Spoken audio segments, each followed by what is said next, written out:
Hi guys, we are back with another video. Before we get into the video, like, comment, and subscribe to the channel. Make sure to turn on post notifications. So it's a lot of drama going on, okay? So one, as we went over, ASAP is currently facing a case for allegedly shooting ASAP Rocky. Now, with that being said, Camel Face was asked to help Riri. And from what I've been hearing, he has basically cut ties with Riri and decided not to help her. That reasoning is on Patreon. You know, if you want to know why he's not helping her, it's on Patreon. But Riri is kind of desperate right now. Okay, because she doesn't want to lose the father of her children. Not only that, though, ASAP has a mental breakdown and goes off on the photographers and paparazzi at one of his court hearings. What's up, fellas?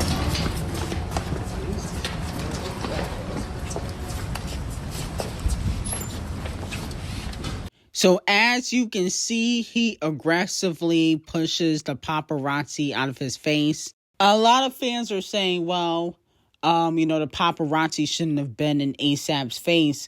But here's the thing. You got to keep your cool at all times, especially when you got a few charges. Because, no shade, the prosecutors can use that video in court and say, look how hostile he is. Okay, that's one. Also, I'm hearing that Camel Face is still not happy with how allegedly Riri had Messy Lee come after Megan. And allegedly, Megan will respond to Rihanna and Messy Lee in a diss track. Okay, now remember, 1 year ago, Piss came out. And it caused a ruckus in the industry. If y'all remember, she did Champagne Thickums. I actually think she did Riri and Piss too. I think she had called out Rihanna for wearing an R. Kelly shirt, which was shade, saying that she was a hypocrite. She did, Tory Lanez, The Baby. She did a lot of people on Piss. Obviously, Nicki Minaj. So with that being said, Piss Part 2 is coming out. And basically, Camel Face is advising Megan to put it in the music. Messy Lee and Riri will be getting some shots. Okay, because fans are saying that Rihanna basically orchestrated a hate train or forced blogs to push a certain narrative about Megan's shooting incident with Tory because she wanted to distract the public from people talking about ASAP Rocky's trial. Okay, so a lot of fans have been speculating that Rihanna's behind pulling strings, telling, Messy Lee and other blogs to say certain things. So Megan will be throwing some shade at Riri. Riri probably won't respond because she don't respond to anything because she don't do music. But I think Rihanna should respond. That's a big allegation that you're allegedly pulling strings behind the scenes. Now, moving on from that, Doja Cat's Planet Her has reached 8.5 billion streams on PAY0ŁÄ. It's the most streamed album in history by a female rapper. It is expected to hit 9 billion mark this year. Okay, so let me know how y'all feel about that. Congratulations to Doja Cat. And then a snippet online for her collaboration with Ray and Lisa leaked. And I'm be honest with you, the snippet is fire. Doja Cat's not in the snippet, but the snippet sounds fire. So that's going to be very interesting. Now, moving on from that, unfortunately, 27 Faces decided to send some subliminal threats to her snakes. She said, the way me and Barty Gang gonna have the last laugh. I can't stand y'all, but I gotta put on for y'all like I put on for my kids, because y'all been holding me down for so long. Okay, now this message is obviously towards the Barbs, the fans that have been downing her and switching over to Doja Cat fans. And with that being said, this comes after fans were clowning her for allegedly declining or not doing the Bruno Mars collaboration, which I don't fully believe. I got the real tea behind that on Patreon. And a fan said the way if he had collaborated with Cardi, it would have had over 5.7 million views in 19 hours. Enough, a solo record literally had around the same numbers as this in 19 hours. After Sexy Red and Bruno's collaboration called Fat, Juicy, and Wet, the official video only had 1.7 million views in 19 hours, okay? With that being said, fans were clowning Cardi B, saying that, Sexy Red still got more monthly, I think, listeners than her on PAY0ŁÄ currently. Sexy Red got 29.4 million, and Cardi B only had 28.3 million. And mind you, Sexy Red just came out as an artist in 2022. Okay, so that's why she getting clowned. So that's why she put out that message. Now, with that being said, Sexy Red, Bruno Mars, Fat, Juicy, and Wet is pacing for a top 20 debut on the Billboard Hot 100. Okay, now here's the thing: people always gas Cardi B's collaboration, but didn't she just do the Wannabe remix last year and it didn't chart with Megan Gorilla Glue? That had 3 people on it. Okay, didn't Megan go number 1 by herself with Piss? Gorilla Glue went like top 15 by herself with Yaglo or something like that. Then on top of that, you did a song with Shakira that flopped. Okay, you and Megan only went number 15 with Bozos. So I don't understand why people acting like Cardi B be giving out top 10s and number 1s to people. Bruno is going to chart high and do well regardless of whoever he collaborates with. Cardi B cannot help Bruno on the charts. Bruno can help Cardi B. Let's be very clear. That's why Botch and Bitter Gang is really upset. Now, moving on from that, it has been reported that allegedly Queen Bee will make an appearance at the Scammies. They teased that basically there will be a special guest at the Scammies. They never announced who would be there, but a lot of fans are speculating that it could be Queen Bee because, Queen Bee just like to pop out and show out. She don't make no announcements, okay? But with that being said, hopefully they don't snub her. I feel like she could possibly win. I do feel like she deserves it. Not necessarily for this album, but I do feel like she deserves it because she never won before. And no black woman has won, album of the year since 1999. But I also feel like they could snub her and give it to Charlie XCX, which would be disrespectful. So if that happens, Queen Bee needs to boycott. Okay, don't go to no more Scammies if they snub you next weekend, because honestly it just would be a slap in the face. I mean, come on now, she been in the game for 30 years. She deserves album of the year. Now, moving on to the early Billboard Hot 100 predictions on the Hot 100 chart. Die with a Smile is supposed to be number 1 again. Goodness gracious. And then he got the number 2 spot with Rose with APT. Oh my goodness. Big Bruno in the building. Okay, but no shade. No shade, no shade, no shade. I do believe that Bruno and Rose be getting PAY0ŁÄ. No shade. It's really no shade, but I do believe that. We also got Luther with Kung Fu Kenny and SZA, still top 4 on the Hot 100. Congratulations to them. I'm like, that song been out for like 2 months and it's still top 5 on the Hot 100. Should have went number 1, but the Queen of Christmas stopped that. But at the end of the day, that's still good that it's top 4 because it's been 2 months since that song came out. And also, TV Off by Kung Fu Kenny and Lefty Gunplay is still top 15 at number 12. One of my favorite songs. And that's been out for 2 months too, because, obviously he put out his album GNX. So it's going to be interesting to see what songs he performs at the Super Bowl, which is what, in like, I would say a week, okay? Or, 2 weeks, because his songs are still doing well on the chart. So it's going to be interesting to see what songs, go back to number one because of the Super Bowl. Now, moving on from that, this week's PAY0ŁÄ 200 Top 10 chart, Bad Bunny at number 1, SZA at number 2, GNX still number 4 on the PAY0ŁÄ 200 album chart. That's crazy. Short and Sweet still at number 6. Little Baby has moved down 2 spots to number 7. Hit Me Hard and Soft is still at number 9. Moved down 2 spots. So congratulations to these artists. SZA and Kung Fu Kenny are still dominating the charts, even though their albums came out a few months ago.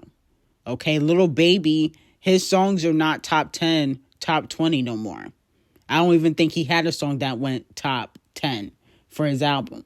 Okay, because no shade, his music is mid. So talent is coming back to the forefront, and that's why Bruno, Kung Fu Kenny, SZA, and Gaga are dominating. Now, moving on from that, Messi Lee exposes the fact that he basically gets paid off by Titanic Records as he receives a plaque for not writing anything for Botch and Bitter, but helping Botch and Bitter. Let's take a listen. And look at whose name is on it, Jason Lee. So before you say it's I did anything special, no, all I did was introduce Megan to Cardi. Wop. Now, since when do bloggers receive plaques for introducing an artist to another artist?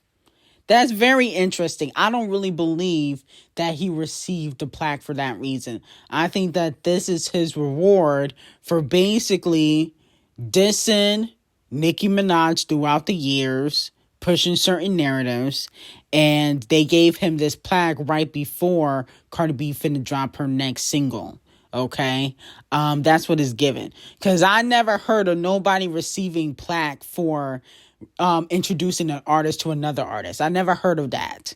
Didn't the Breakfast Club receive a plaque for giving Botch and Bitter all the payola she needed for Bodak Yellow for it to go number 1?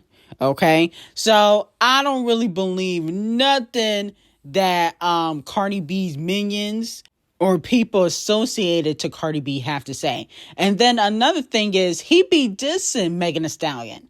Didn't he just put out a whole video saying how he think Megan's a liar and how Megan need to leave Tory alone? So you really expect me to believe that you really hope Megan and Cardi B become friends? Like, you don't even like Megan, okay? Play the receipts. Whether I believe Tory shot her or not, because I wasn't there are people that are saying that he didn't shoot her. Tory said he didn't shoot her. She said he did. She was probably drunk and don't remember. Megan has, from what I've heard from lots of people, an alcohol problem. I reported where she tried to fight Winnie Harlow at the party. That since then has been acknowledged at the Breakfast Club. They talked to people that were there that saw them. People who have alcohol and drug addictions are in denial that they're the problem. I did this for years. I would say to Rob, I did not know I was the problem. Megan, you need to get help. Leave Tory alone. You're the only survivor of a gun violent situation who continues to now harass the person that did something allegedly to you. Now, I've heard the streets are talking, do your thing, TikTok, that somebody that we know has evidence that would definitely flip this whole case upside down. And I'm trying to get my hands on it. And I'm telling y'all right now, and you too, Megan, if I get it, I am putting it all the way out. And I posted, don't call me. If you don't have an established relationship with Hollywood Unlocked directly, please do not call me. I'm just going to go back to reporting the facts as they are and letting them lie. This was you 2 weeks ago doing Riri or Cardi B's dirty work. Okay, Cardi B could be sabotaging Meg. We don't know. But a lot of people are blaming Rihanna. With that being said, how you get a plaque for introducing Meg to Cardi when you don't even like Meg? That don't even make any sense. So I think that this is all buffoonery, and that Messy Lee is being awarded for sticking by Cardi B, and not basically exposing her, and to help her with promotion and basically diss Nicki Minaj and Megan Thee Stallion for Cardi B's next era. Okay, because if you did not write or produce a song, you should not be receiving a plaque, especially if you're a blog. So to me, it is giving suspicious behavior, okay, from Titanic Records. They need to be totally investigated. Now, moving on to Donkey of the Day. This ugly asshole is the girl that allegedly smashed Trippie Redd while he was also with Koifish. As we know, Koifish announced that her and Trippie Redd are having issues, that basically he cheated on her. And it's with this girl that's not even really badder than Koifish, in my opinion. Okay? She also posted this message on TikTok being thirsty. A fan said, oh, she's deaf, his aesthetic. She liked that fan comment, and said, of course I am. That's why I'm his first love. But that don't mean for everybody to come attacking me. LMFAO, I can be the villain 2025, though I'm down. Okay? Girl, you not no damn villain. You a side chick, okay? You knew Koifish was pregnant. You still entertained this man even though he having a baby. That's corny. That's very corny. You look like a clown. You are not cute. You and Trippie Redd are both ugly. Let's be very clear. You and Trippie Redd belong together because y'all both ugly. Y'all look obnoxious from head to toe. Okay, there's nothing cute about y'all. And then on top of that, y'all ugly on the inside. Okay, because to cheat on somebody that is pregnant, that is like the scum of the earth thing to do. Okay, so Donkey of the Day to Trippie Redd's mistress coming out. Donkey of the Day to Trippie Redd. It's just kind of corny. And then saying, oh, I'm his first love. No, you're a side chick, okay? If he loved you so much, why wouldn't he just be with you? Why would he lead Koifish on if he loved you so much? Why aren't y'all together? Can somebody riddle me that? Okay, doesn't even make any sense. So sit the F down. Side chicks got too much ego and trying to act big and bag now because of social media. They need to stay in their bum-ass place. Now, moving on from that, R&B hip-hop was the number one genre in the U.S. in 2024 with 261.9 million total album equivalents sold. 24.1% of the market via Luminate. R&B and hip-hop are typically considered different genres. We got to give props to TDE, Kung Fu Kenny, SZA, D0JA, Schoolboy Q, Tyler the Creator. He wasn't part of TDE, but they definitely kept rap and R&B alive. Queen Bee. Y'all said, Queen Bee's album wasn't country. So if it's not country, it's R&B. So she kept R&B alive. Who else kept R&B alive? I felt like Money Long definitely kept it alive in 2024. But in 2024, it definitely was the year of TDE. Like, there was a lot of TDE artists and a lot of artists from the West Coast that really made a lot of noise and really made rap what it was, okay?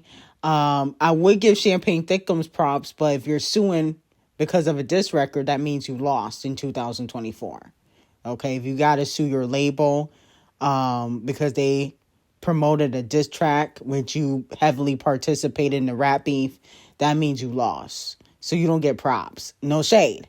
But Future and Metro, they did a big one in 2024. So let me know who was your favorite rap artist in 2024, who you feel like helped make hip hop and R&B the number one genre in 2024.